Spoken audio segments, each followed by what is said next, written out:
ओशो का दर्शन जीवन के गहरे सत्य को सरल और तार्किक तरीके से प्रस्तुत करता है। उनका मानना है कि दुख और आनंद एक ही सिक्के के दो पहलू हैं। जब तक हम दुख के अर्थ को नहीं समझते तब तक आनंद की गहराई को अनुभव करना संभव नहीं। दुख क्या है? ओशो कहते हैं, दुख वह नहीं है जो बाहरी परिस्थितियों से आता है। यह हमारी अपेक्षाओं, अहंकार और इच्छाओं का परिणाम है। जब हम जीवन से कुछ विशेष पाने की आशा करते हैं और वह पूरी नहीं होती तो दुख जन्म लेता है। दुख से बचा नहीं जा सकता, लेकिन इसे समझा जा सकता है। ओशो के अनुसार दुख जीवन का एक हिस्सा है जिसे नकारा नहीं जा सकता। यह हमें जगाने के लिए आता है। जैसे अंधकार का अनुभव किए बिना प्रकाश की महानता नहीं समझी जा सकती, वैसे ही दुख हमें आनंद की ओर ले जाने वाला मार्ग है। दुख से आनंद की ओर यात्रा। पहला, स्वीकार्यता। दुख से भागने के बजाय उसे स्वीकार करना जरूरी है। जब हम इसे स्वीकार करते हैं तो यह हमें बदलने और बढ़ने का अवसर देता है। दूसरा, ध्यान मेडिटेशन।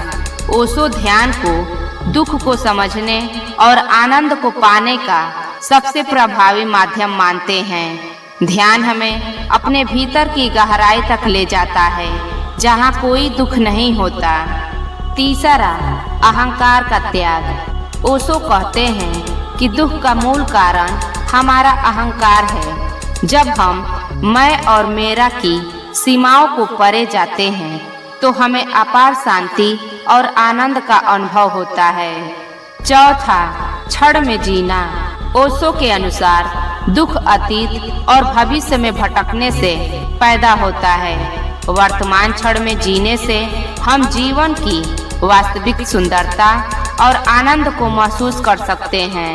आनंद का अर्थ ओशो के अनुसार आनंद कोई लक्ष्य नहीं है, बल्कि यह हमारी वास्तविक अवस्था है। दुख केवल एक परत है जो इस आनंद को ढक देती है। जब हम दुख को समझते हैं और स्वीकार करते हैं तो वह परत हट जाती है और हमारी आत्मा अपने वास्तविक स्वरूप में खिलने लगती है। ओशो का संदेश है कि दुख से डरने की आवश्यकता नहीं है। यह एक शिक्षक है जो हमें जीवन की गहराई में जाने का मार्ग दिखाता है। जब हम दुख को प्रेम और समझ के साथ गले लगाते हैं तो यह हमें परम आनंद की ओर ले जाता है। दुख से भागो मत, उसे समझो, उसे समझकर उसके पार जाओ। यही जीवन का वास्तविक आनंद है। दोस्तों, इस वीडियो से आपने क्या सीखा हमें कमेंट में जरूर बताएं और चैनल को सब्सक्राइब, वीडियो को लाइक शेयर जरूर करें। तब तक के लिए अपने परिवार का ख्याल रखिए। मिलते हैं अगले वीडियो में। नमो बुद्धाय।